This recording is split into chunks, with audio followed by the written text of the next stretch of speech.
মনে করেন আরেকটা জিনিস দেখাই, সেটা হচ্ছে মনে করেন আপনি এই ছবিটা অ্যাড করছেন, বাট আপনি চাচ্ছেন না এই ছবিটা রাখতে, অন্য একটা ছবি দিবেন। এইখানে ভুলে মনে করেন এই ছবিটা অ্যাড করছেন ফার্স্টের দিকে, তো এখন আপনি তাহলে এই ছবিটা রিমুভ কিভাবে করবেন, বা এইটা চেঞ্জ করে এই ছবিটা চেঞ্জ করে অন্য একটা ছবি কিভাবে এখানে দিবেন? এটা ভেরি সিম্পল, একই রকম। ধরেন আপনি যেই ছবিটা চেঞ্জ করতে চান ওই ছবিতে আবার ক্লিক করবেন, আবার ক্লিক করলে আবার প্রোডাক্ট আপলোডের অপশন পাবেন, অন্য একটা ছবি আপলোড করে দেবেন, তাহলে দেখবেন ওই এই আগের ছবি রিমুভ হয়ে নতুন ছবিটা অ্যাড হয়ে গেছে। তো চলেন আমি এই যে এই ছবিটা এটা আমি অ্যাড করে দিলাম, দেখেন তাহলে দেখেন কি হইলো, এখানে আগের ছবি চলে গেছে, ঠিক আছে, আগেরটা রিমুভ হয়ে রিপ্লেস হয়ে এটা অ্যাড হয়ে গেছে, আগেরটা ডিলিট হয়ে এটা অ্যাড হয়ে গেছে, সোজা কথা, যেটাই আপনি ভাবেন না কেন।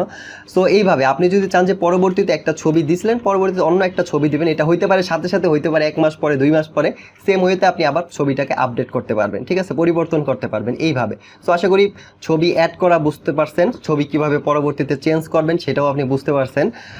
আর যে কোনো কিছু করার জন্য কিন্তু আপনাকে ফার্স্টে এই প্রোডাক্টের লিস্টে আসবেন, লিস্টে আসে ওই প্রোডাক্টটা খুঁজে বের করবেন। কিভাবে খুঁজে বের করতে এর আগে কিন্তু আমি দেখাইছি, ওভাবে খুঁজে বের করে জাস্ট ওই প্রোডাক্টে এডিটে যাবেন, গিয়ে যত কাজ করেন এই এডিট পেজে আপনি করতে পারবেন, ঠিক আছে।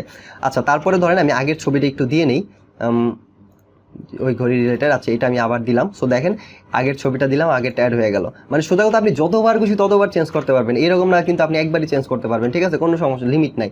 আপনার যখন প্রয়োজন হয় তখনই আপনি চেঞ্জ করবেন। আচ্ছা, এটা গেল। এখন